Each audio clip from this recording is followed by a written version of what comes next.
마태복음 3장 1절에서 12절 말씀입니다.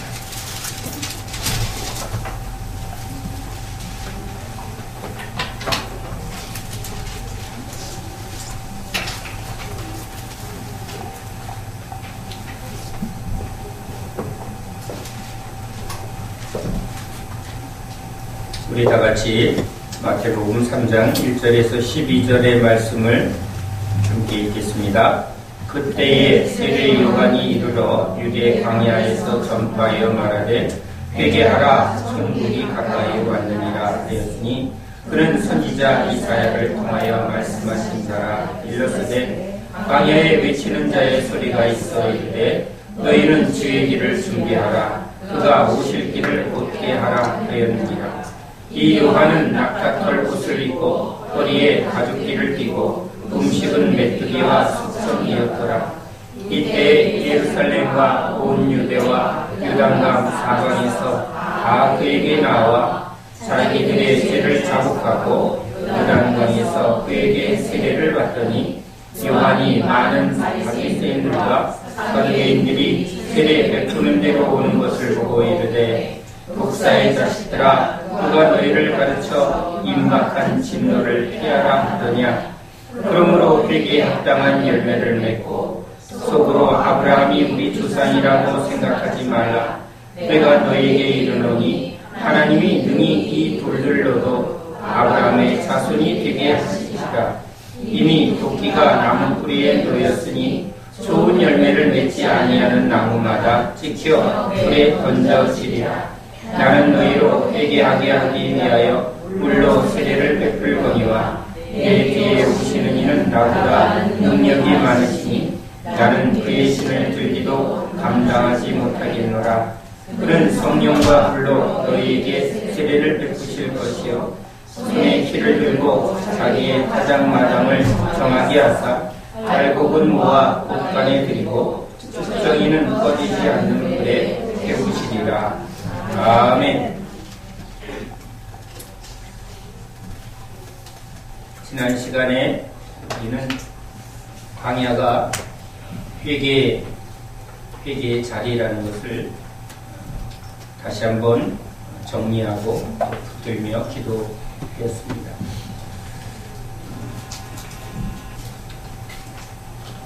무엇보다도 철저히 자기를 비우고 자기 죄를 자복하고 또 세례의 본질인 주님과 다시 연합하는 것. 죄가 하나님과 분리되어 자기 혼자 자기 마음대로 자기 뜻대로 살던 삶에서 돌이켜 다시 하나님과 함께 하겠다고 하나님께로 돌아오는 것, 이게 회개죠.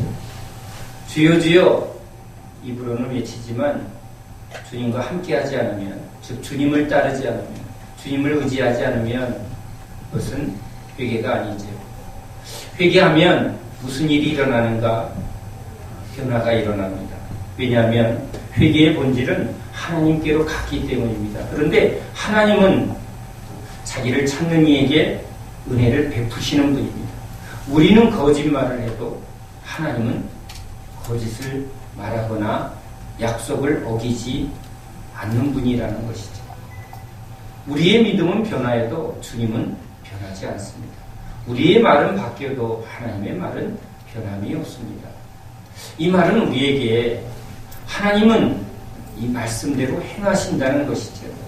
그러니까 회개했다면 하나님은 회개한 자에게 분명한 변화, 회개에 합당한 열매를 맺게 해준다는 겁니다. 예수님을 만났습니다. 예수님이 진짜 회개하는 마음으로 또 주의 은혜를 구하고 찾고 두드리는 마음으로 나온 자를 한 사람도 외면치 않습니다. 주님을 만난 사람치고 변화되지 않은 사람이 없었습니다. 눈뜨고 깨끗함을 얻고 일어나 걷습니다. 그것은 전적인 주님의 능력입니다. 그것은 사람의 행위로 될 수 없는 하나님의 능력이었죠. 그러니까 그건 너도 모르고 나도 모를 수 없다는 겁니다. 소경이 눈을 뜬 것을 보고 이것은 우연이다, 또는 저 사람이 잘해서 저 사람이 열심히 했기 때문에 된 것이 아니라 저것은 유일하신 전지전능하신 하나님이 하셨다는 겁니다. 하나님이 하셨다라는 것이 나타나는 일, 그게 구원이요 은혜인 것입니다. 그것은 하나님께로 나온 사람, 하나님을 만난 사람, 하나님 방법대로. 근데 주님 앞에 나왔을 때 주님은 자기를 믿는 자에게 다 기적을 행하지만 믿지 않는 고을에서는 기적을 행하지 않았습니다. 많은 사람들이 나왔지만 무리들에게는 주님이 기적을 행하지 않았습니다. 교만한 사람에게 오히려 주님은 진노하셨습니다. 그러나 주님은 말씀대로 겸손히 주의 은혜를 구하고 부르짖는 사람들, 주님은 그들에게 넘치는 은혜, 풍성한 은혜 베푸셨습니다. 분명히 행하셨습니다. 회개하면 즉 주님을 만나는 회개의 본질은 주님과 다시 세례를 통해서 하나가 되는 것은 주님 앞으로 가면 또 주님을 붙들면 주님은 말로 하는 분이 아니라 하나님 나라는 말에 있지 아니고 능력에 있다는 거죠. 그분의 말은 그냥 위로가 아니라 평강이요. 즉 편안한 상태를 주는 게 아니라 이 모든 상황을 이기게 하는 평강의 능력으로 우리 심령을 바꿔주신 거죠.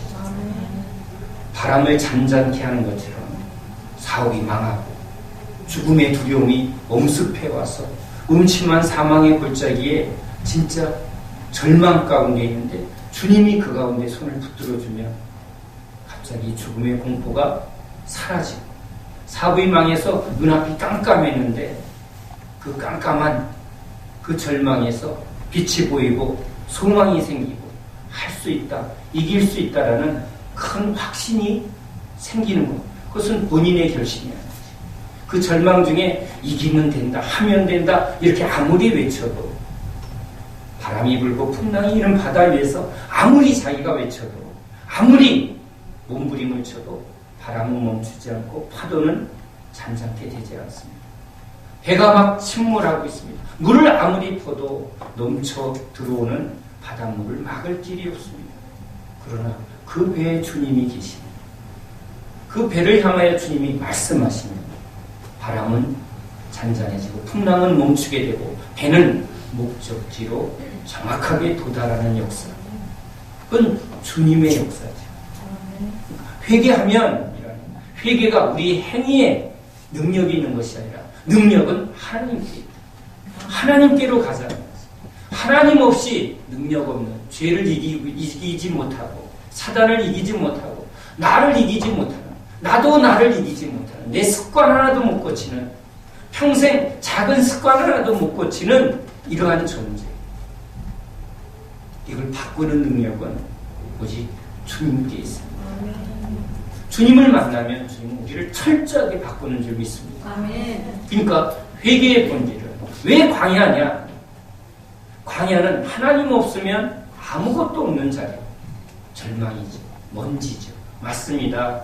그래서 하나님은 너희가 나 없으면 흙으로 와서 흙으로 돌아가느니라.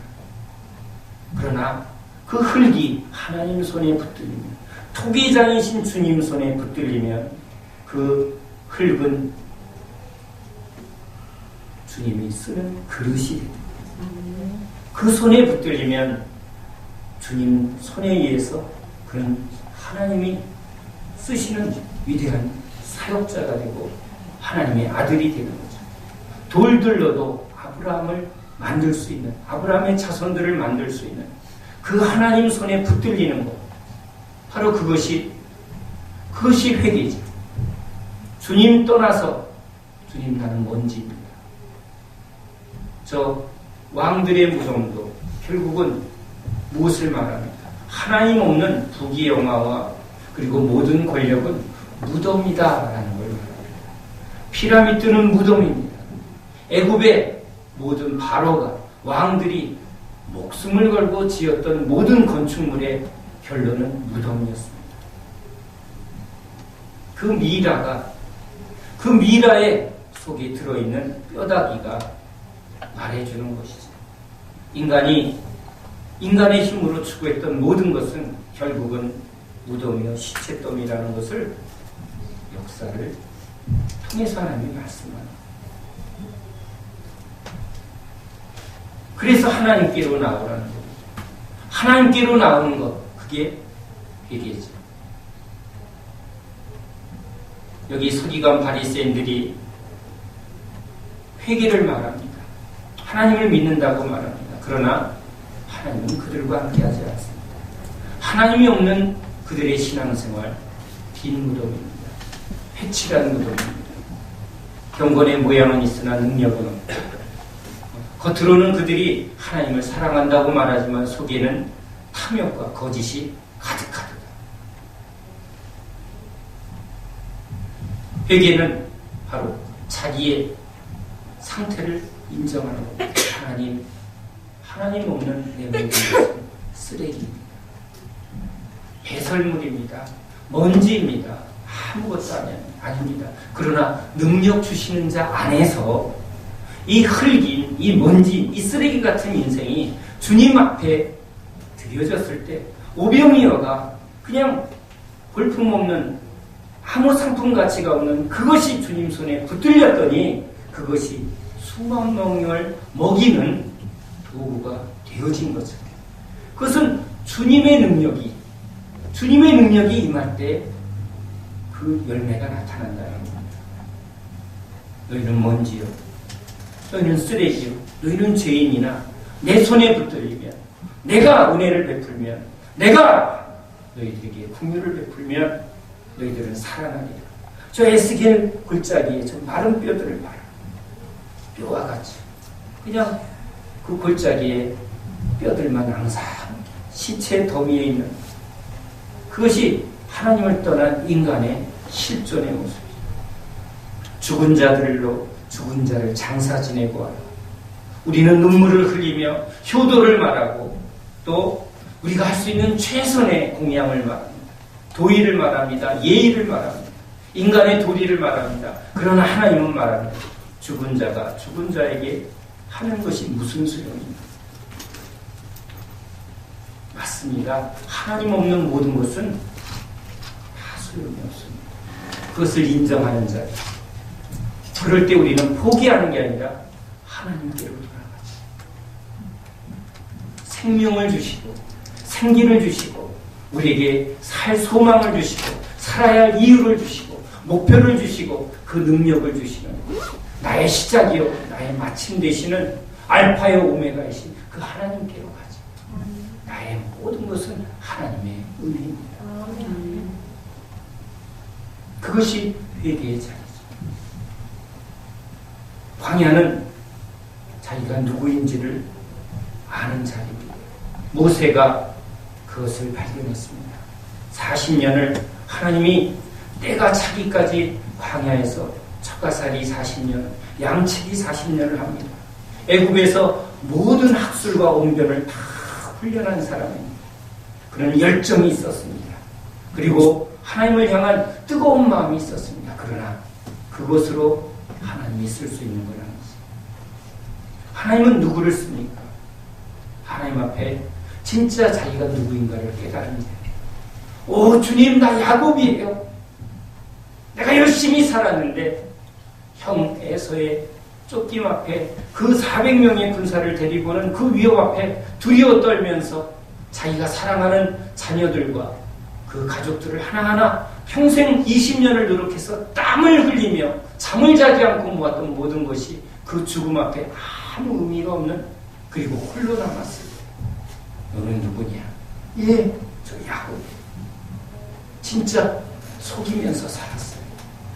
나는 거짓이에요. 나는 아무것도 안 해요. 나를 축복해 주세요. 나를 진짜 하나님을 의지하는 사람, 하나님을 믿는 사람 되게 해주세요.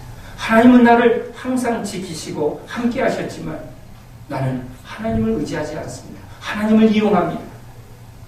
나는 삼촌을 어떻게든지 속여서 어떻게든지 내가 원하는 것을 취하려 합니다. 형을 속여서 어떻게든지 내가 원하는 것을, 하나님을 통해서 내가 원하는 것을, 나는 그렇게 사는 가짜입니다. 그러나 나 진짜 되게 해주세요. 하나님을 의지하는, 하나님만을 의지하는 그런 사람으로 나를 바꿔주세요. 그게 하나님을 만나는 삶입니다. 모세가 내가 할 수 있습니다.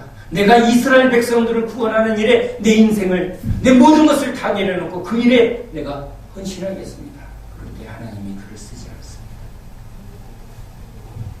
하나님, 나는 아무것도 아닙니다. 내가 배운 학술과 언변과 내가 할 수 있다고 하는 이 열정조차도 하나님이 함께하지 않으면, 하나님의 능력이 나와 함께하지 않으면 아무것도 할 수 없습니다. 뱅고리를 잡으라. 예, 주님이 죽으라면 죽을 수밖에 없는 자입니다. 그럴 때 주님은 그에게 능력을 주고 그에게 사명을 줍니다. 광야는 하나님이 누구신가를 아는 자리, 그 하나님 앞에서 내가 누구인가를 철저히 아는 자리, 주변에 많은 형제, 자매, 그리고 많은 우리 동료들이 있습니다. 이스라엘 백성들이 있습니다. 그러나 그 모든 애굽에서는 네가 힘이 세냐, 네가 잘났냐, 네가 자리가 높냐, 네가 많이 가졌냐, 네가 일을 잘하냐, 이렇게 비교했지만 피라미드를 쌓는 것처럼 거기서는 경쟁하면서 그렇게 살았지만 하나님 앞에서 날마다 은혜 없으면 살 수 없는 존재, 하나님이 먹이지 않으면 죽는 존재, 하나님이 마시게 하지 않으면 그냥 먼지처럼 끝나는 인생.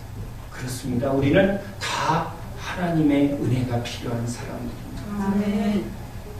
그러니까 잘나거나 못나거나 누구 앞에서 비굴할 필요도 없고 누구 눈치 볼 필요 없죠. 하나님 앞에 우리가 누구인가를 알면 권력을 가졌거나 재벌이거나 전혀 그것이 그 진리 앞에 우리는 세상에서 주입받은 이 거짓된 가치관, 그래서 힘 있는 사람 앞에 자꾸 비굴해지려고 하고 또 힘없는 사람 앞에서 괜히 우쭐거리려 하는 이런 죄된 잘못된 세상적인 이것이 하나님 앞에 설 때 비로소 모두가 깨끗하게 다시 새롭게 되는 줄 믿습니다. 하나님만을 경외하고 하나님만을 두려워하게 되면 사람을 차별하거나 비교하지 않습니다. 우리는 모두가 하나님의 은혜로 살아가는 사람들입니다. 하나님의 은혜 없으면 황제도 저 거지도 똑같은 자입니다. 그것이 하나님 앞에 서서 인간이 누구인가를 깨달은 사람이죠. 그래서 오직 하나님 앞에 있습니다. 그리고 하나님은 이제 광야에서 앞으로 가, 뒤로 가, 우리 안에 아주 골수처럼, 뼈에 골수처럼 붙들려 있는 내 마음대로 살고 싶다. 왜 돈을 붙듭니까? 왜 지위를 붙들고 왜 권력을 붙듭니까? 왜 잘 살려고 합니까? 내 마음대로 살고 싶다. 우리는 하나님 뜻대로 살아가야 자유한 백성인 줄 믿습니다. 사단은 자꾸 이렇게 속입니다. 야, 네 마음대로 사는 게 자유야. 돈이 있어야 자유해. 네가 힘이 있어야 돼. 그래서 사단은 끊임없이 우리에게 권력과 돈과 높은 지위를 자꾸 소유해서 네가 하나님의 아들이라면 그렇게 해야 자유로워. 네가 그렇게 해야 성공하는 거야 라고 속입니다. 그러나 우리는 하나님의 말씀대로 살 때 진정한 자유가 있다는 것을 깨달아야만 합니다. 그런데 그게 금방 되어지지 않습니다. 그래서 하나님이 40년간 광야에서 우리 체질을 바꾸게 합니다. 자기를 비우고 앞으로 가, 예. 뒤로 가, 예. 목사가 돼서 제일 힘든 게 바로 그것입니다. 주님이 가라 하면 가고 서라 하면 서는 일. 너무나 기본적이지만 이 성경의 모든 말씀은 하라, 하지 마라 둘밖에 없습니다. 가라, 서라 둘밖에 없습니다. 더 힘든 건 뒤로 돌아가입니다. 환자들에게도 깨끗이 낫기를 원합니다. 아멘. 그러나 이 고난의 길을 걸어가십시오. 고난 가운데서도 낫지 않게 하실지라도 감사하십시오. 아멘이 잘하는 거예요. 부자 되게 해주실 줄 믿습니다. 아멘. 그러나 가난에 감사하십시오. 가난할지라도 가진 것을 먼저 나누고 베푸십시오. 노매. 많이 주시면 하겠나. 조금만 힘들면, 조금만 어려우면 우리는 불평합니다. 왜 원망합니까? 왜 화가 납니까? 언제 화가 납니까? 언제 불평이 나옵니까? 언제 속에서 자꾸 뭔가 이렇게 하나님께 자꾸 고개를 치워들고 주님한테 찡그리고 뭔가 거역하는, 거슬리는 이 마음 왜 생깁니까? 내 마음대로, 내가 원하는 대로 이것이 이루어지지 않을 때 우리 안에서 계속 하나님한테 내가 힘이 없어서, 하나님 두려워서 지옥 갈까봐, 그럴 때 눈치 보면서 속에서는 계속 끓어오르는 거죠. 그 끓어오르는 거역과 불순종이 금방 변화되나요? 하나님은 그것을 다 터뜨려 썩어 문드러지기까지, 그것이 죽어서 썩어 문드러지기까지 우리를 광야에서 훈련하십니다. 우리의 돌짝밭, 우리의 떨기밭, 우리 안에 온갖 돌짝밭같이 이렇게 떨기와 가시 돈불로 가득한, 그래서 건드리면 자꾸 쏟아져 나오는 이런 우리의 마음 같은, 주님은 하나하나 기경해서 이것이 썩어야 거름이 되고, 거름이 돼야 옥토밭이 되지. 하나하나 상처가, 하나하나 거스리는 이 악한 기질들이 죽어지고 녹아지고, 그것이 하나하나 거름이 되어질 때 우리 안에 온유함과 그리고 겸손한 심령의 열매가 서서히 나타나게 됩니다. 그렇게 그런 연단과 과정을 겪은 사람이 때로는 거역하게 만들고 뭔가 나를 거스리고 나를 힘들게 하는 그 사람들을 품어내는 능력이 생기는 거죠. 큰 마음, 넓은 마음, 부드러운 마음은 그냥 되어지지 않습니다. 옥토는 거름이 많이 뿌려진 밭에 나타나는 현상입니다. 거름이 없는 밭은 여러분 열매가 많이 맺지 않습니다. 죄가 많은 곳에 은혜가 넘쳤다. 어떻게 죄가 많은 곳에 상처가 많고 문제가 많았고 역경이 많은 사람이 하나님의 손에 붙들리면 오히려 하나님이 크게 쓰는 사람이 됩니다.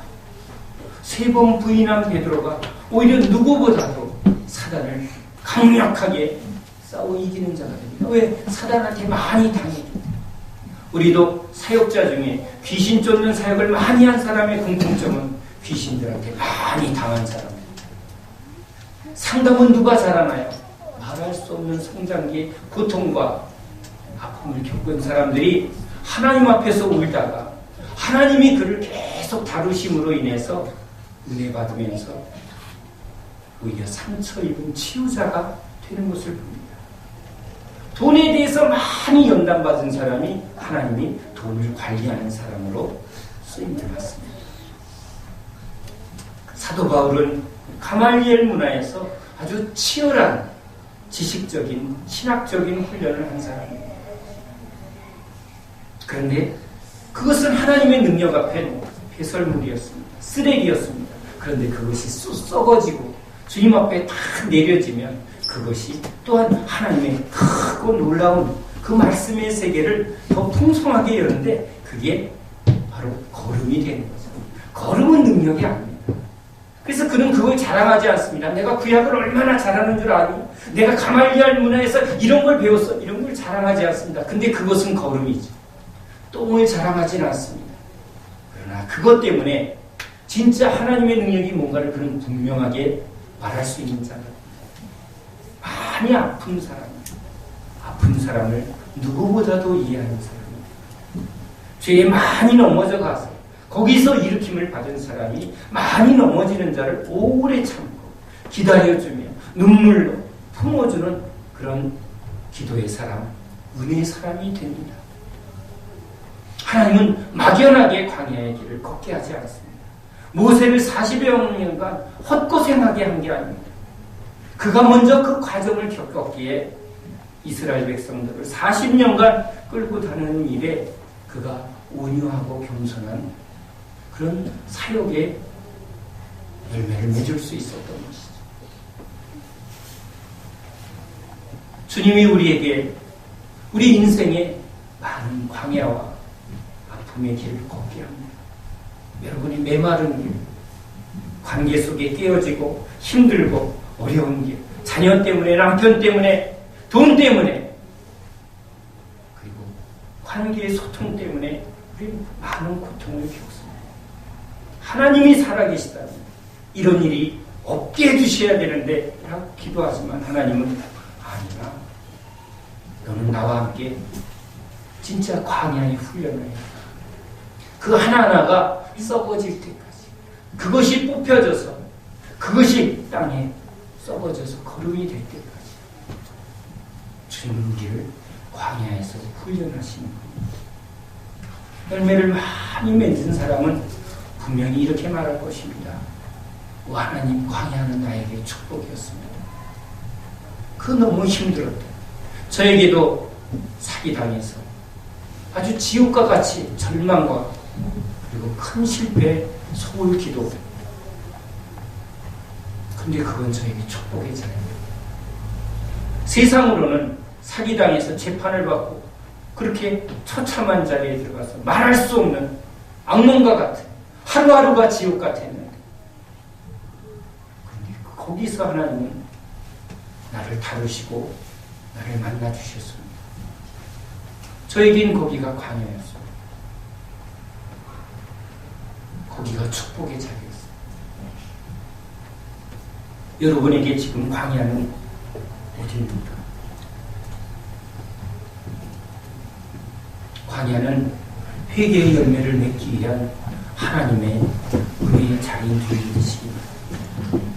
여러분이 지금 뭔가 메마르고 답답하고 막히고 힘든 그 하나하나를 주님 앞에서 주님 없이 답답한 것은 그냥 심장병 아닙니다. 그러나 주님 앞에서 답답해서 울며 부르짖으며 주님의 지혜를 구하면 그것은 능력의 통로가 되는 줄 믿습니다. 마음을 시원케 하는 하나님의 지혜의 통로가 됩니다. 그것을 경험하고 그것을 체험한 사람이 답답하고 막혀있는 영혼들에게 다가가서 예수의 이름으로 기도하는 사람, 예수 이름으로 말씀을 선포하는 능력의 일꾼이 됩니다. 광야는 우리에게 그냥 고난을 주려고 하지 않습니다. 그래서 사도 바울은 너에게 닥치는 고난은 장차 너에게 주실 영광과 비교했다. 고난이 유익이라는 것을 우리 그리스도인들, 하나님을 만난 사람들은 고난을 축복이라고 말합니다.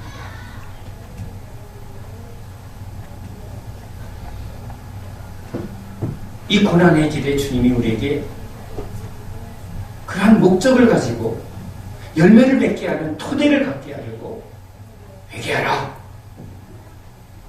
천국이 가까이 왔다. 하나님의 통치가 가까이 왔다. 하나님의 말씀이 말씀대로 이루어질 때 변화가 일어납니다. 눈이 띄어져라. 눈이 띄어지는 역사를 경험합니다. 주님의 말씀이 선포되는 것입니다. 광야는 주님의 말씀이 선포되는 것입니다. 그 빈들에 주님의 말씀이 없으면 거기는 죽음의 땅입니다. 그냥 전갈과 그리고 수많은 뱀들만 살아남는 곳입니다. 그러나 거기에 하나님의 음성이 선포되면 거기는 축복의 자리가 되고 거기는 정금으로 변화되는 하나님의 축복의 땅이 됩니다. 젖과 꿀이 흐르는 하나님이 젖이시고 하나님이 꿀입니다. 하나님의 가슴에서 나오는 그 말씀이 우리에겐 바로 신령한 젖이 됩니다. 하나님의 입에서 나오는 그 말씀은 우리 영혼을 소생시키는 생명의 꿀과 같은 말씀인 줄 믿습니다. 환경은 아무것도 없습니다. 오늘 여러분의 삶에 보이는 게 여러분, 하나님이 여러분에게 세상 것을 그렇게 번쩍번쩍 주지 않습니다. 우리는 세상을 살도록 하나님은 우리를 택하지 않으셨기 때문입니다. 여기 성경 속의 믿음의 사람들을 보십시오. 이들은 세상의 그 부유와 번영을 추구하지 않습니다.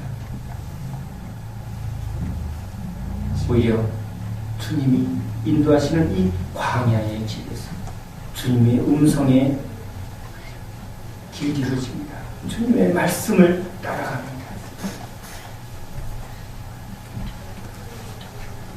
하나님의 음성을 들으러 나와 그 하나님의 음성을 듣고 그 음성에 순종하는 사람에게 열매를 하나님이 맺게 해주지만 지금 광야의 바리새인들과 이 종교 지도자들이 나오지만 이들은 하나님의 음성을 듣고 순종하려고 나오지 않습니다.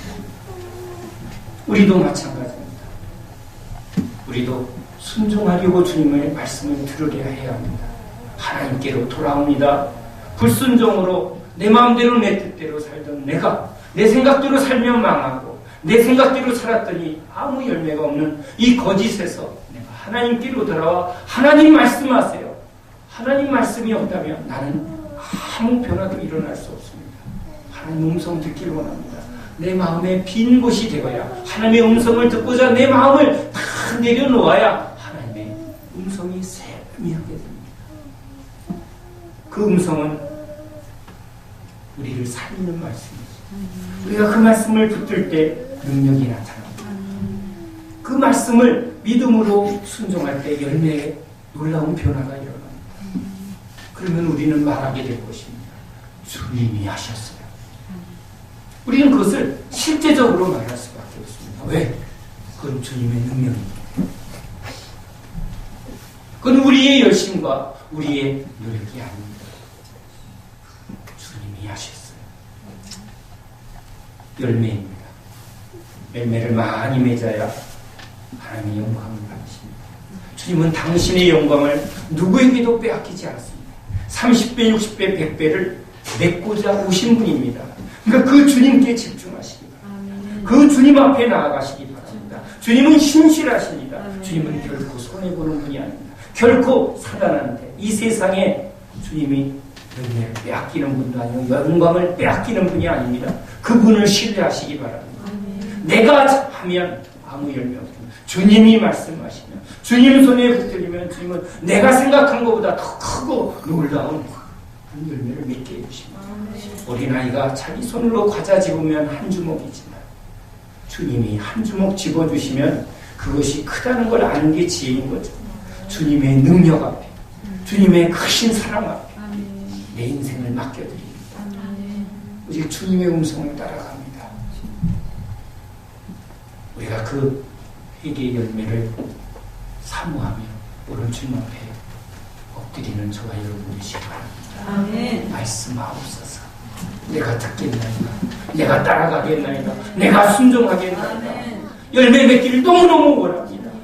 주님이 기뻐하는 것을 내가 기뻐하고 바라볼 때 주님은 넘치는 은혜로 부어주실 줄로 믿습니다. 기도합니다. 하나님,